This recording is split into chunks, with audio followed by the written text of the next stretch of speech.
Hi guys, welcome back to my channel.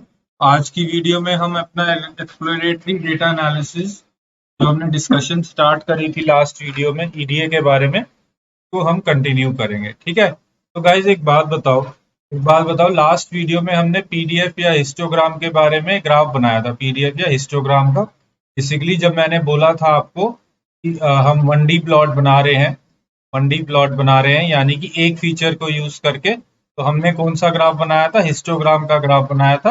और यानी कि हमने कैसा ग्राफ बनाया था? तो सपोज करो हम आइरिस का डेटा सेट यूज कर रहे थे। तो सपोज करो आपका अगर यहाँ पे पेटल लेंथ फीचर आप यूज कर रहे हो, ठीक है, हम कोई एक फीचर यूज करते हैं, तो सपोज करो हम पेटल लेंथ फीचर यूज कर रहे हैं।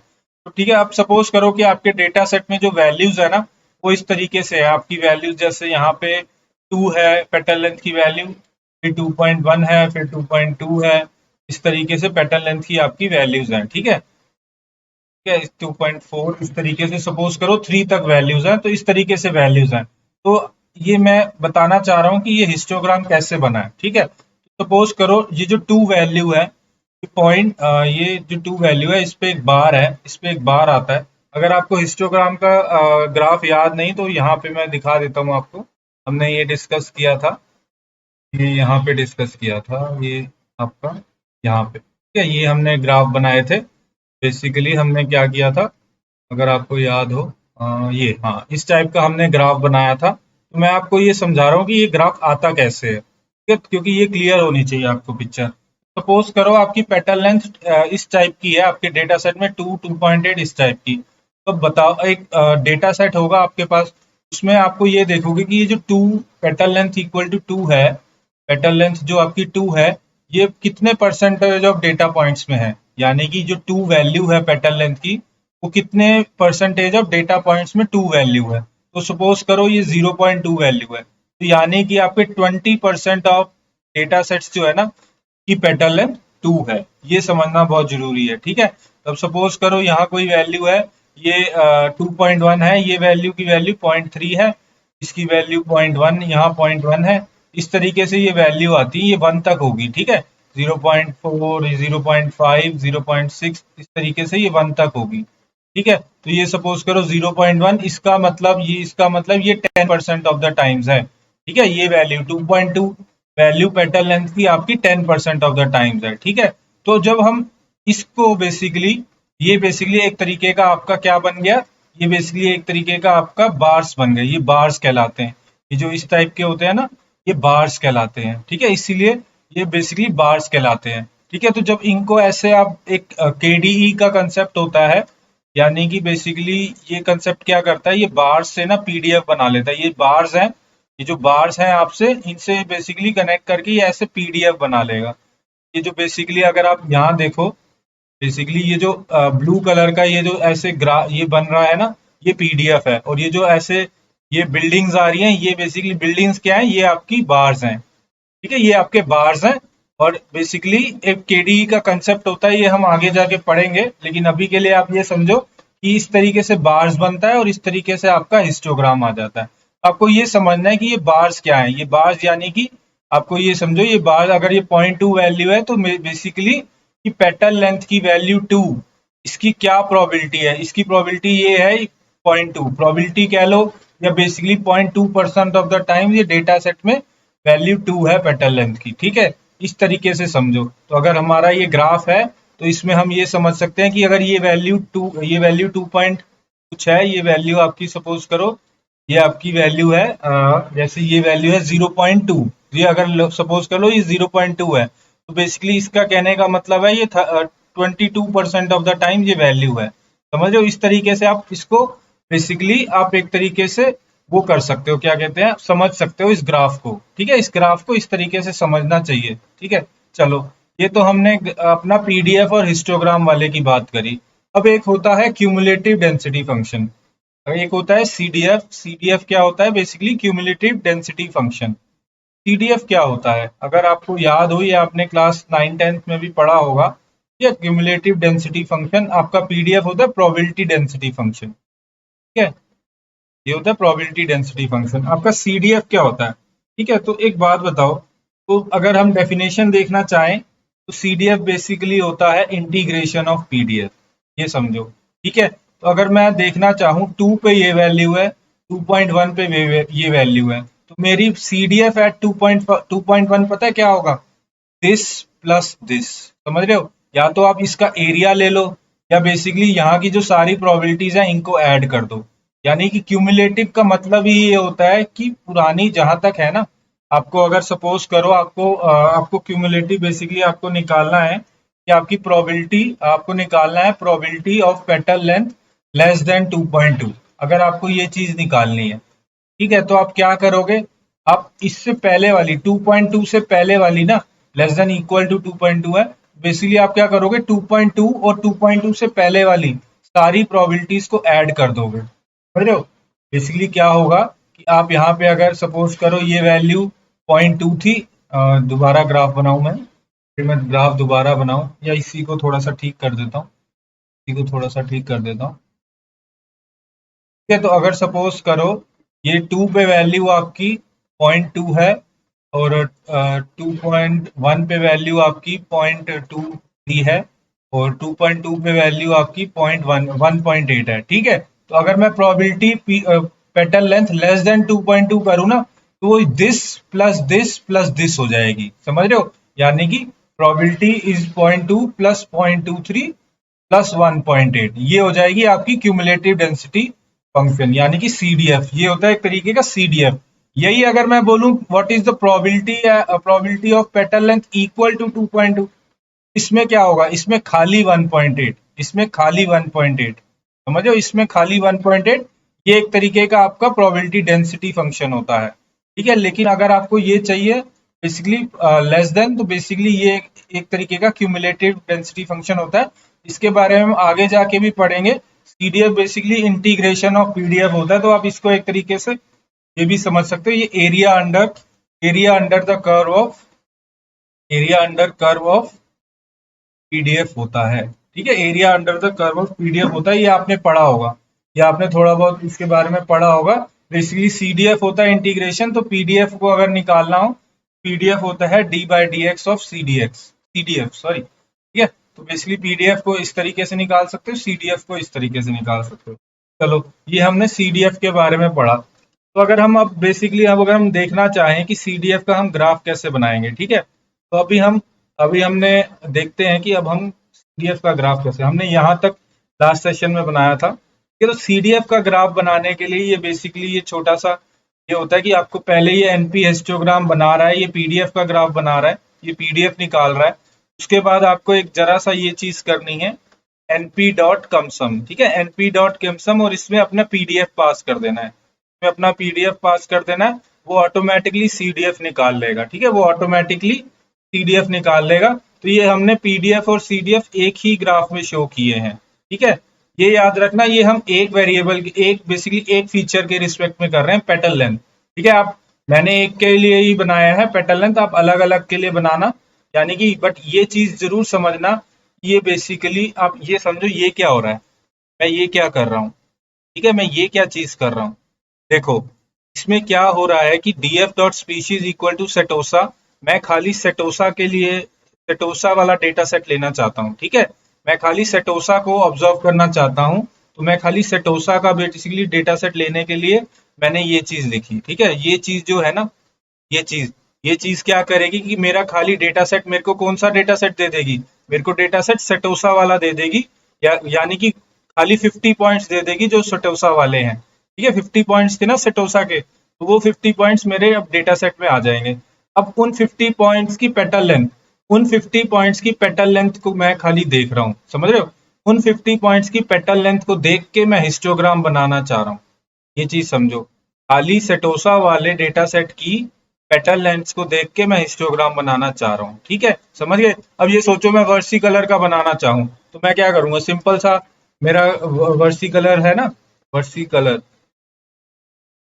ठीक है, मैंने वर्सी कलर लिख दिया, और सपोज करो मैं पेटल लेंथ नहीं, मैं पेटल विड्थ की बनाना चाहता हूँ। ठीक है, मैं पेटल विड्थ की बनाना चाहता हूँ, तो मैंने बस नाम चेंज कर दिया, ये देखो ये आ गया, ये आ गया आपका। ठीक है, तो इतना सिंपल है, आपको बस अपना वेरिएबल का नाम चेंज करना है, और यहाँ पे अपने बेसिकली किस चीज के विद रिस्पेक्ट टू आप करना चाहते हो। ठीक है, कौन से, ये बेसिकली है कि कौन से फीचर का निकालना चाहते हो, और कौन से डेटा सेट, ये मैंने डेटा सेट को अपना बेसिकली कम कर दिया। ये आपकी केस टू केस पे डिपेंड करता है, ठीक है, ये केस टू केस पे डिपेंड करता है। ये डेंसिटी इक्वल टू ट्रू रखना, तभी ये आपको हिस्टोग्राम और ये पीडीएफ देगा। और सीडीएफ निकालने के लिए बस आपको एक सिंपल सा चीज ये करनी पड़ती है, इसमें अपना पीडीएफ डालना पड़ता है, ठीक है। चलो, ये हमने बेसिकली ये सीडीएफ का डायग्राम बना लिया, ठीक है। ये देखो, ये मैं वर्सी कलर का दोबारा निकाल रहा हूँ। ये आप बना सकते हो कि कुछ कोई भी ले सकते हो फीचर, ठीक है। चलो, अब हम पढ़ेंगे मीन, अपना ये जो मीन आते हैं ना, अब हम पढ़ेंगे बेसिकली हमारा ये जो मीन्स का कंसेप्ट है कि मीन्स कैसे जो बेसिकली मीन्स क्या होते हैं, मीडियंस क्या होता है, ठीक है, और मोड क्या होता है, ठीक है, मोड क्या होता है, इसके बारे में बेसिक बेसिक आइडिया लेंगे। मोड हो गया, उसके बाद आपका IQR क्या होता है, इस सब चीजों के बारे में। उसके बाद एक चीज होती है स्टैंडर्ड डेविएशन, ठीक है, स्टैंडर्ड डेविएशन होती है, ये स्टैंडर्ड डेविएशन होती है, उसके बारे में पढ़ेंगे, ठीक है। चलो, एक MAD होता है, MAD ये बहुत इंपॉर्टेंट है, ये होता है मीडियन एब्सोल्यूट डेविएशन, इसके बारे में भी पढ़ेंगे। चलो, एक एक करके पढ़ते हैं, ठीक है, एक एक करके पढ़ते हैं। चलो, सबसे पहले हम देखते हैं कि हमारा मीन क्या है, ठीक है, सबसे पहले हम देखते हैं कि हमारा मीन क्या है। अच्छा गाइस, एक और चीज जिससे मैं बताना भूल गया आप लोगों को, कि हम जो यहाँ पे हमने सीडीएफ वाला ग्राफ बनाया ना, सीडीएफ वाला ग्राफ बनाया, ये जो हमने, इस सीडीएफ वाला ग्राफ से हमें फायदा क्या हो रहा है, ठीक है। इस सीडीएफ वाले जो ग्राफ है हमारा, ये जो सीडीएफ वाला येलो कलर का हमारा सीडीएफ वाला ग्राफ है, और ये ब्लू कलर का पीडीएफ वाला ग्राफ है, ये दोनों ग्राफ को मैंने एक ही ग्राफ में डाल दिया। येलो वाले ग्राफ से हमें फायदा क्या हो रहा है, ठीक है। तो अगर मैं इस ग्राफ को अपने इस पेज पे लेके जाना चाहूँ, ठीक है, तो मैं लेके नहीं गया हूँ, लेकिन मैं आपको समझाता हूँ, ठीक है, मैं आपको समझाता हूँ। सपोज करो आपका एक सीडीएफ का ग्राफ पेटल लेंथ का, सपोज करो आपका सीडीएफ का ग्राफ पेटल लेंथ का आया, करो आपका पीडीएफ का ग्राफ सपोज करो ऐसा था, ठीक है, पीडीएफ का ग्राफ ऐसा था।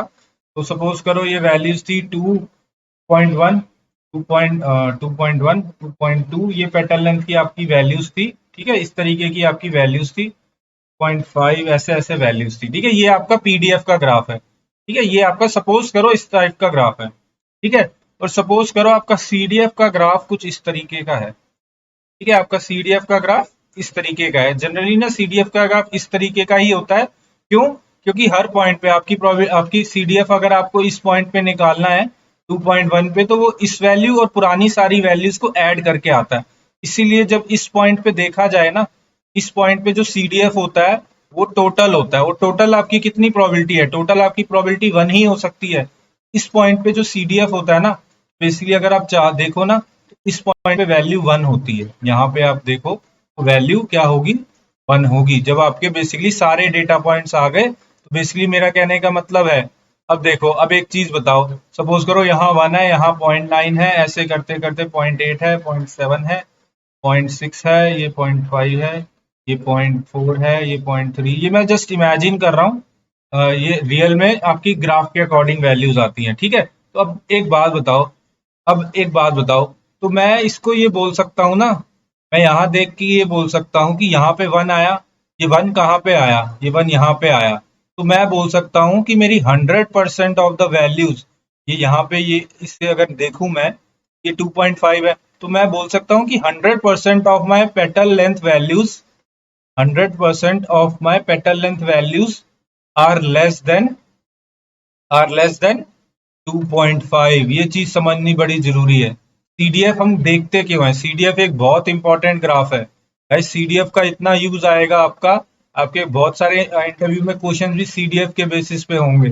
बेसिकली सीडीएफ से हमें पता क्या लग रहा है, सीडीएफ पे यहाँ 1 है, 1 का मतलब कि 100%, यानी कि बेसिकली 100% ऑफ वैल्यूज इस 2.5 वैल्यू से कम है, समझ रहे हो। अब देखो, सपोज करो मैं यहाँ देखना चाहूँ 0.5 पे क्या वैल्यूज है, ठीक है, 0.5 पे ये वैल्यू है, इसका मतलब इस पे क्या वैल्यू है मेरी, इस पे मेरी वैल्यू कुछ 2.15 है, सपोज करो 2.15।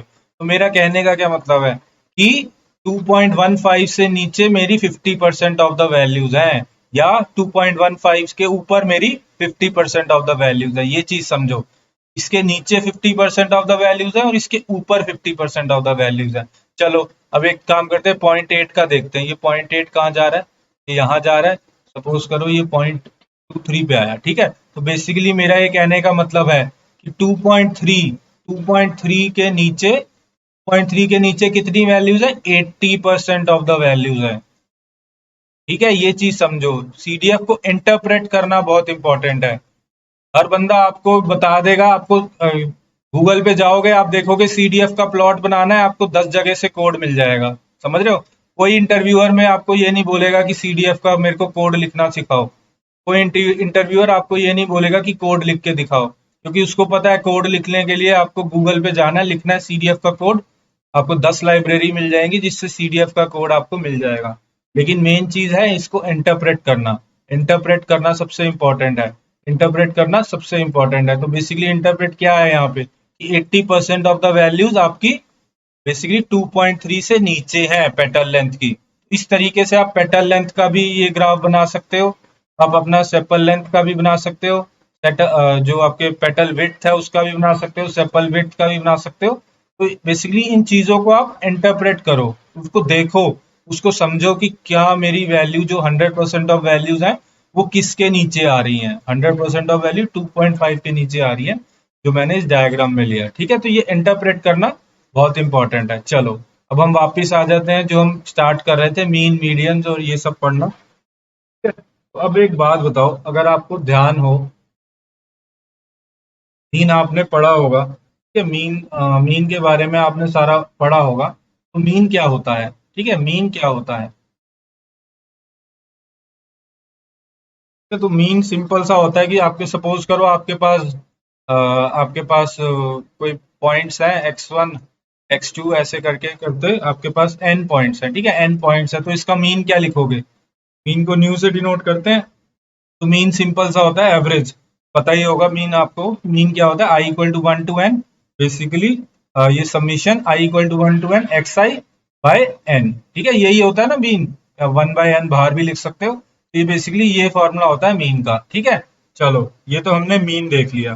चलो अब ये बताओ वो क्या होता है, क्या कहते हैं अपना वेरिएंस क्या होता है। ठीक है, एक चीज होती है वेरिएंस, वेरिएंस ये बहुत इंपॉर्टेंट कंसेप्ट है, पूरी बेसिकली पूरे डेटा साइंस में ये कंसेप्ट आपके बहुत यूज होंगे। ठीक है, तो चलो ये वेरिएंस क्या होता है। तो अगर ये आपके पॉइंट्स हैं x1 x2 x3 ऐसे n पॉइंट्स हैं अगर, ठीक है, कोई n वैल्यूज हैं ये, तो उसका वेरिएंस कैसे निकालोगे। तो वेरिएंस जो होता है ना, ये याद रखना, ये इसमें पावर 1 है ना, वेरिएंस में जो पावर होती है ना वो 2 होती है। ठीक है, एक चीज ये याद रखना चाहिए, ये बहुत काम आएगी आपकी। ठीक है, तो जो वेरिएंस में पावर होती है ना वो 2 होती है, सबसे पहली बात। ठीक है, और क्या होता है बेसिकली, इसको आप लिख सकते हो xi, ये जो आपका सारे हैं बेसिकली xi माइनस न्यू, और ये पावर 2 होती है। ठीक है, ये पावर 2 होती है। ठीक है, ये फॉर्मूला होता है वेरिएंस का। ठीक है, ये फॉर्मूला होता है वेरिएंस का। तो मैंने तो ये फॉर्मूला तो बता दिया, लेकिन इस फॉर्मूला को आप इंटरप्रेट कैसे करोगे, इस फॉर्मूला को आप इंटरप्रेट कैसे करोगे।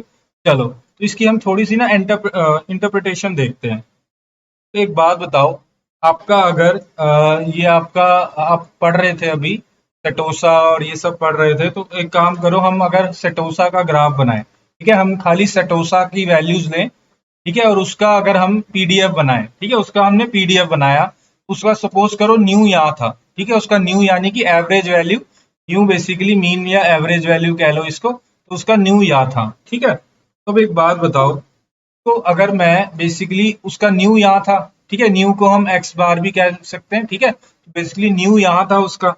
ठीक है, तो अब एक बात बताओ, अब अगर मैं उसकी वेरिएंस देखना चाहता हूँ, वेरिएंस यानी कि उसकी वेरिएबिलिटी, वेरिएंस को समझो एक तरीके की वेरिएबिलिटी, वेरिएबिलिटी क्या हुई, वेरिएबिलिटी का मतलब कि जो डेटा पॉइंट्स हैं, ये डेटा पॉइंट्स है x1 x2 x3, ये सारे जो डेटा पॉइंट्स हैं, ये x, ये बेसिकली आपके न्यू से, न्यू यानी कि एवरेज वैल्यू, ये जो सपोज करो ये 2 है और ये न्यू की वैल्यू है बेसिकली 5। ठीक है, तो बेसिकली मैं कहना चाह रहा हूँ कि ये 2 जो वैल्यू 2 है और ये जो 5 है, इसमें कितना डिफरेंस है, यानी कि ये कितनी वेरिएशन है मीन से, इन वैल्यूज का कि अपने मीन से कितना वेरिएशन है, यही बेसिकली एक तरीके की वेरिएबिलिटी चेक हो रही है। ठीक है, तो बेसिकली मेरा न्यू यहाँ है, सपोज करो मेरा x1 यहाँ है, तो बेसिकली मेरा वेरिएशन कितना है, मेरा इतना वेरिएशन है, समझ रहे हो। सपोज करो मेरा x2 इधर है, तो मेरा कितना वेरिएशन है, मेरा इतना वेरिएशन है। ठीक है, तो बेसिकली हम क्या कर रहे हैं, हम अपना बेसिकली वेरिएशन चेक कर रहे हैं। बेसिकली हम क्या कर रहे हैं, बेसिकली अपना वेरिएशन चेक कर रहे हैं। तो अगर मैं इसको देखना चाहूं तो ये जो एक्स आई माइनस न्यू लिखा ना मैंने, ये एक्स आई माइनस न्यू, ये बेसिकली यही डिस्टेंस है। ठीक है, एक्स आई माइनस न्यू, यानी कि अगर मेरा एक्स आई पॉइंट यहाँ है, ठीक है, तो बेसिकली एक्स ये हुआ, तो बेसिकली मेरा कहने का मतलब है इतनी मेरी वेरिएबिलिटी है, समझे, इतनी मेरी वेरिएबिलिटी है। ये समझना बहुत जरूरी है कि इसका बेसिकली इस टर्म का बेसिकली इंटरप्रिटेशन क्या है, हम बेसिकली क्या करना चाह रहे हैं। तो बेसिकली हम क्या कर रहे हैं, हम हर पॉइंट की वेरिएबिलिटी चेक करना चाह रहे हैं अपने मीन से, कि वो कितना वेरीड कर रहा है, कितनी वेरिएशन है विद रिस्पेक्ट टू मीन, समझ रहे हो, ये हम बेसिकली देखना चाह रहे हैं। ठीक है, तो चलो, ये हो गई वेरिएशन, वेरिएंस, इसको वेरिएंस भी कहते हैं और VAR से भी लिख सकते हैं। ठीक है, वेरिएंस। अब एक चीज होती है स्टैंडर्ड डेविएशन। ठीक है, स्टैंडर्ड डेविएशन वो कुछ नहीं होती, वो बस इतनी सी चीज होती है, वो जो ये आप वेरिएंस निकाली ना, इसका अंडर रूट होती है। ठीक है, इतना सा होता है कि ये जो वेरिएंस निकाली, इसको अंडर रूट कर दो, समझ रहे हो, ये बेसिकली अंडर रूट हो जाएगा। ठीक है, तो इसको हम इससे भी डिनोट करते हैं, सिग्मा से भी डिनोट करते हैं। तो ये भी एक तरीके का, जैसे ये वेरिएंस है ना, ये भी एक तरीके का आपका स्प्रेड, जो स्प्रेड है, ये भी एक तरीके का, इसको स्प्रेड भी बोल सकते हो। ये कितना स्प्रेड है डेटा आपका, समझ रहे हो, कि बेसिकली आपका एवरेज के अराउंड, इस एवरेज वैल्यू के अराउंड आपके डेटा की स्प्रेड या वेरिएंस क्या है, तो बेसिकली ये आपका स्प्रेड भी कहलाता है। ठीक है, तो बेसिकली हम इसको स्टैंडर्ड डेविएशन और सिग्मा भी बोल देते हैं। ठीक है, चलो, ये तो हमने पढ़ लिया। तो अगर आपको कोई ये भी बोले ना, बेसिकली वेरिएंस की अगर आप डेफिनेशन भी लिखना चाहो, वेरिएंस की डेफिनेशन पता क्या होगी, एवरेज डिस्टेंस ऑफ, वेरिएंस की डेफिनेशन होगी average distance of each point. ठीक है, ये ईच पॉइंट है, average distance of each point from from mean, समझ रहे हो, from mean, average distance of each point from mean, यानी कि basically average square distance, sorry आप स्क्वायर भी कर रहे हो, एवरेज स्क्वायर डिस्टेंस। ठीक है, average square distance of each point from its mean. ठीक है, आप एवरेज कर रहे हो, ये 1/n एवरेज हो गया। ठीक है, ये स्क्वायर बेसिकली आपका स्क्वायर हो गया, ये वाला स्क्वायर। ठीक है, और डिस्टेंस निकाल रहे हो एक्स आई माइनस न्यू। ठीक है, तो बेसिकली आप क्या कर रहे हो, average square distance of each point from its mean. ठीक है, फ्रॉम इट्स मीन। तो अगर मैं सिग्मा की लिखना चाहूं, तो अगर मैं सिग्मा की डेफिनेशन लिखना चाहूं, तो सिग्मा या जाने की स्टैंडर्ड डेविएशन की, तो वो क्या होगी, वो क्या होगी, बेसिकली इसमें क्या फर्क होगा, आप स्क्वायर नहीं कर रहे, बेसिकली इसमें क्या फर्क होगा, बेसिकली इसका, बेसिकली आप जब आप अंडर रूट ले रहे हो, तो बेसिकली ये स्क्वायर हट जाता है, आप ये समझ लो एक तरीके से। ठीक है, तो बेसिकली आपका क्या हो रहा है, बेसिकली ये अंडर रूट हट जाएगा, तो बेसिकली आप एक तरीके से सोच लो कि आप क्या कर रहे हो, average distance of each point from its mean. ठीक है, फ्रॉम इट्स मीन, आप एक तरीके की ये चीज कर रहे हो, आप बस स्क्वेयरिंग नहीं कर रहे हो। ठीक है, वेरिएंस और स्टैंडर्ड डेविएशन में बेसिकली ये फर्क होता है। तो चलो, हमने अब क्या पढ़ लिया, मीन पढ़ लिया हमने, स्टैंडर्ड डेविएशन पढ़ लिया, वेरिएंस पढ़ लिया। अब हम पढ़ते हैं, अब हम पढ़ते हैं अपना, ये अपना मीडियन पढ़ते हैं। ठीक है, अब हम पढ़ते हैं मीडियन। चलो, मीडियन हम यहाँ देखते हैं,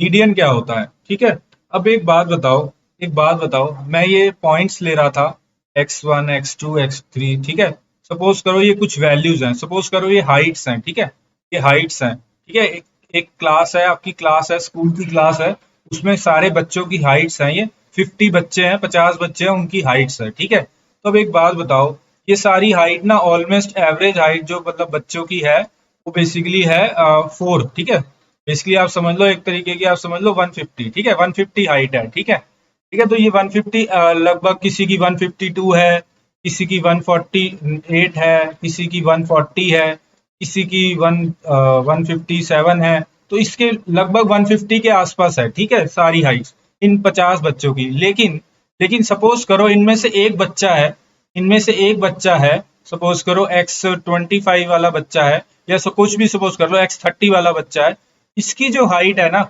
इसकी हाइट क्या आ गई, गलती से मेजर हो गई, किसी भी गलती से मेजर हो गई, या समझ लो कि कोई हेल्थ कंडीशन है जिसकी वजह से इसकी हाइट है खाली 40। ठीक है, खाली 40। ठीक है, तो बेसिकली अब अगर आप मीन निकालोगे, अगर आप मीन निकालोगे, तो बेसिकली मीन इस वैल्यू की वजह से इफेक्ट हो जाएगा, समझ रहे हो, जब सारी वैल्यूज रफली अराउंड अबाउट 150 के आसपास है तो आपका मीन 150 के आसपास आना चाहिए। लेकिन जब एक वैल्यू, बेसिकली इस वैल्यू को हम आउटलायर बोल सकते हैं। आउटलायर यानी कि जो वैल्यू बेसिकली जो नॉर्मल वैल्यू से अलग है, ठीक है। तो बेसिकली इस वैल्यू की वजह से आपका मीन अफेक्ट हो जाएगा, यानी कि मीन की वैल्यू बहुत नीचे आ जाएगी इस वैल्यू की वजह से, क्योंकि ये 40 है। अब सपोज करो ये वैल्यू कुछ इस तरीके की हो जाती 250, तब भी तो ये आउटलायर ही है, क्योंकि ये एक ही बच्चा है जिसकी हाइट 250 है। बाय जो भी कंडीशन है, जिस हेल्थ कंडीशन जिसकी वजह से है, लेकिन इसकी 250 की वजह से आपका मीन इफेक्ट हो जाएगा।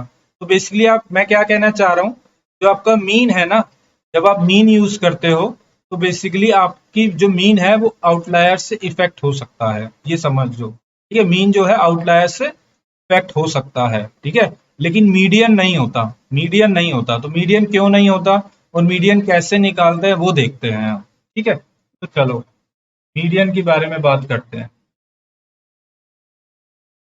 ठीक है। मीडियन क्या है, तो सपोज करो आपकी आपकी कुछ हाइट्स हैं, ठीक है, आपकी 10 हाइट्स हैं। तो 10 हाइट्स हैं कुछ ऐसे 5, नहीं हाइट्स हैं बेसिकली 51, 50, 54, 46, 47, 48, 9। ये बेसिकली एक कम हाइट वाला आ गया। बेसिकली ये सारी हाइट्स हैं, बाकी 3, 1 2 3 4 5 6 7, 8 और ये 50, 9 और 9। सपोज करो ये 9 लोग हैं, ठीक है, ये सपोज करो 9 लोग हैं, इनकी हाइट दी हुई है, ठीक है। तो अगर आप मीन निकालते तो मीन तो इसकी वजह से आपका बेसिकली अलग आ जाता, मीन बेसिकली मीन आपका अराउंड 50 नहीं आता। लेकिन अगर मैं मीडियन निकालना चाहूँ, अगर मैं मीडियन निकालना चाहूँ तो मीडियन हमें हम क्या करते हैं, मीडियन का सबसे पहला स्टेप होता है सॉर्ट कर दो अपने डेटा को। तो हम इस डेटा को सॉर्ट कर देंगे। तो इस डेटा को सॉर्ट करेंगे तो कैसे हो जाएगा, सबसे छोटी वैल्यू क्या है 47, सॉरी सबसे छोटी वैल्यू 9 है, फिर 47 है, फिर 48 है, फिर 50 है, फिर 51 है, फिर 51 है, फिर 53 है, ठीक है, फिर 54 है, फिर 58 है। ये कितनी होगी, 1 2 3 4 5 6 7 8, एक और रह गई, 3 4 5 6 7 8, ठीक है, ये 8 है ना। एक और वैल्यू ले लो, एक 60 की वैल्यू ले लो, तो यहाँ पे 60 भी आ गई, ठीक है। तो चलो ये कितनी 9 वैल्यूज आ गई। तो अब अगर मेरे को मीडियन निकालना है ना, तो मीडियन क्या करूंगा, आपने पहला स्टेप क्या किया, सॉर्ट। अब मेरे को अगर मीडियन निकालना है तो मेरा सिंपल सा होगा, अगर मेरा एन ऑड है, क्योंकि मैंने यहाँ पे 9 एलिमेंट्स है, मेरा एन ऑड है, ठीक है, तो मेरा एन ऑड है, तो मैं क्या करूंगा, मीडियन मेरा मिडल वैल्यू हो जाएगी। मिडल वैल्यू यानी कि ये 9 वैल्यूज है, मिडल वैल्यू क्या हो गई।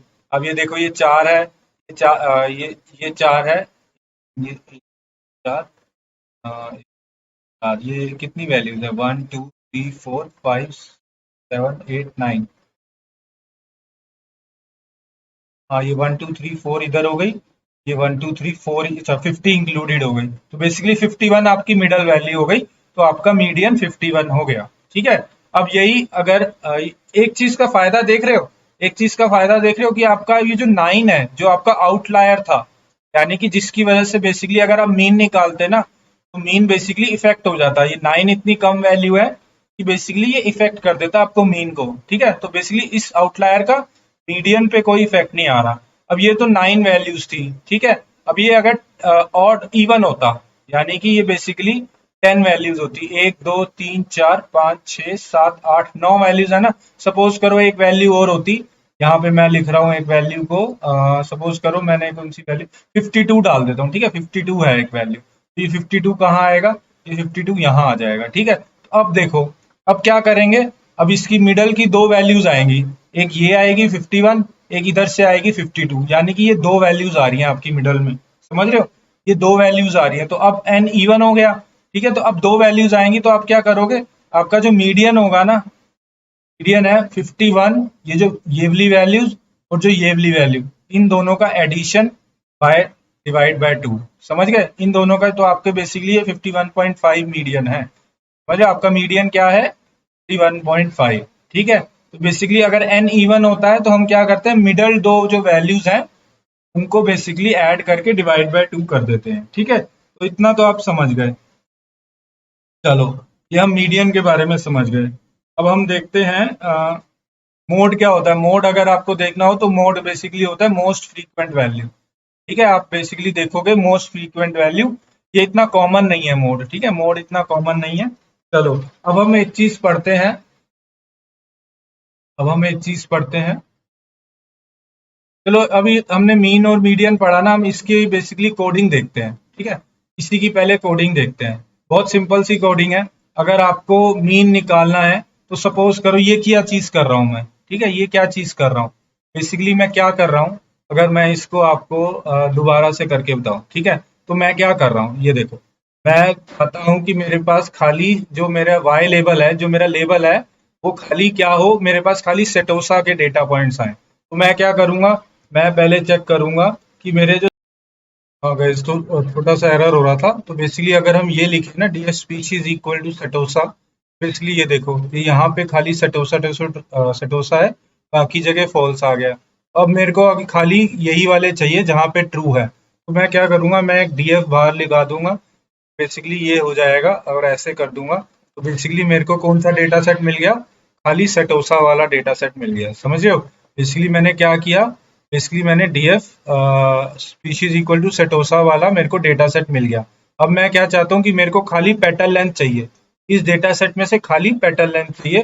तो मैं क्या करूंगा, तो बेसिकली मैं यहाँ पे लिख दूंगा, जैसे यहाँ पे मैंने लिखा है पेटल लेंथ। बेसिकली मैं क्या करूंगा, मैं इसको कॉपी कर लेता हूँ। इस तरीके से मैं कॉपी कर रहा हूँ यहाँ पे।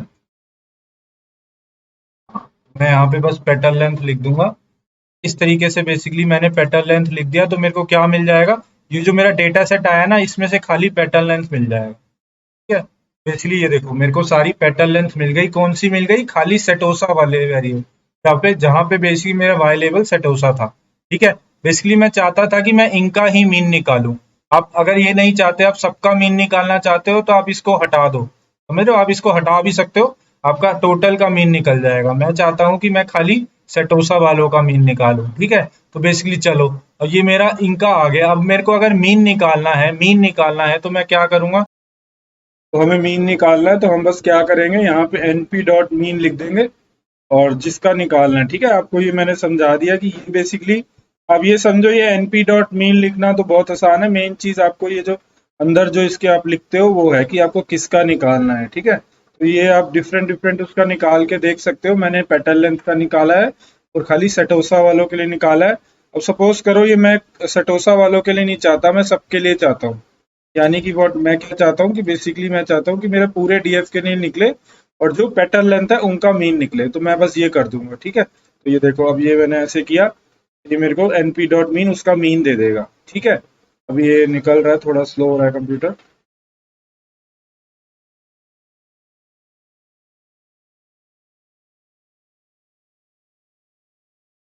देखो, मीन निकल गया। ठीक है, अब उसी हिसाब से अगर मैं अब चाहता हूँ कि मैं स्टैंडर्ड डिविएशन निकालूं, ठीक है, मैं चाहता हूँ मैं स्टैंडर्ड डिविएशन निकालूं, तो मैं यहाँ लिख दूंगा np डॉट स्टैंडर्ड डिविएशन। अब मैं यहाँ पे क्या कर रहा हूँ, मैं चाह रहा हूँ कि मेरे को सेटोसा वालों का मिले, खाली सेटोसा वालों का निकालना चाहता हूँ, और पेटल लेंथ का निकालना चाहता हूँ। आप सब सपोज करो आप वर्सी कलर का निकालना चाहते हो, तो आप यहाँ पे सिंपल सा ये कर दोगे, वर्सी कलर, एंड यहाँ पे पेटल लेंथ ही रहने दो। तो ठीक है, तो अब ये स्टैंडर्ड डिविएशन निकल रहा है मेरा, कौन सी स्पीशीज का निकल रहा है, वर्सी कलर का निकल रहा है, और पेटल लेंथ फीचर का निकल रहा है। ठीक है, चलो ये भी निकल जाएगा, ये थोड़ा टाइम ले रहा है। ठीक है, ऐसे ही आप मीडियन भी निकाल सकते हो, अगर आप मीडियन देखना चाहो, ये ऐसे ही आप मीडियन भी निकाल सकते हो। ये देखो, ये निकल गया। ठीक है, ये निकल गया। ऐसे ही आप np डॉट मीडियम भी निकाल सकते हो। तो हमने देख लिया मीन, स्टैंडर्ड डिविएशन और मीडियन। ठीक है, अब नेक्स्ट वीडियो में हम आगे बात करेंगे परसेंटाइल और IQR के बारे में। हम और चीज़ों के बारे में देखेंगे, बॉक्स प्लॉट और बॉयलेंट प्लॉट के बारे में भी देखेंगे। Okay guys, thank you.